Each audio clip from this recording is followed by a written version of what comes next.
সংসদ নির্বাচনে দুঃসময়ের সঙ্গীদের বেশিরভাগের সঙ্গে দেয়া প্রতিশ্রুতি রেখেছে বিএনপি। কিছুটা দর কষাকষি হলেও দু একটি বাদে শরিকদের চাওয়া অনুযায়ী আসন ছেড়েছে দলটি। প্রায় সব দলকে একটি দুটি করে ১৬টি আসন ছাড় দিয়েছে তারা। সবচেয়ে বেশি আসন পেয়েছে ধর্মভিত্তিক দল জমিয়তে উলামায়ে ইসলাম। তাদের একটি অংশকে ৪টি ও অপর অংশকে একটি আসন দিয়েছে বিএনপি। আর বিএনপির সমর্থনে ৯ জন প্রার্থী নিজ দলীয় প্রতীকে ও ৭ জন ধানের শীষ নিয়ে নির্বাচন করবেন। বিএনপি হাইকমান্ড থেকে আসন ছাড় পেলেও স্থানীয় পর্যায়ে চ্যালেঞ্জের মুখে শরিক দলের কয়েকজন প্রার্থী।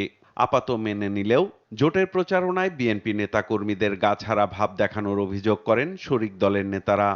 দলীয় সিদ্ধান্ত মেনে কয়েকজন সরে দাঁড়ালেও বেশ কয়েকটি আসনে তৎপর বিএনপির বিদ্রোহী প্রার্থী। আর যারা প্রার্থিতা প্রত্যাহার করেছেন তাদেরও দাবি ভবিষ্যতে যেন মূল্যায়ন করা হয় ত্যাগী নেতাদের। জোটের শরিক জমিয়তের একটি অংশ ৪টি আসনে দলীয় প্রতীক খেজুর গাছ নিয়ে নির্বাচন করবে। নিজ দলীয় প্রতীকে নির্বাচন করছে বাংলাদেশের বিপ্লবী ওয়ার্কার্স পার্টি, নাগরিক ঐক্য, গণসংহতি আন্দোলন ও গণ অধিকার পরিষদ।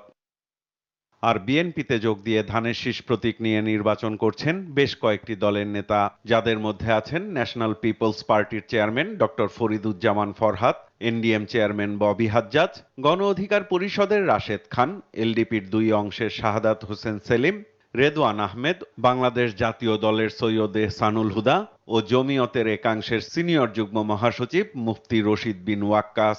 দল ও জোটের অনেককে আসন ছাড় দিতে না পারলেও ভবিষ্যতে মূল্যায়নের সুযোগ থাকবে বলে জানিয়েছেন বিএনপির স্থায়ী কমিটির সদস্য আমির খসরু। আন্দোলন সংগ্রামে যাদের ভূমিকা আছে তাদের ভুলে যাওয়ার সুযোগ নেই বলেও জানান বিএনপির এই নীতি নির্ধারক।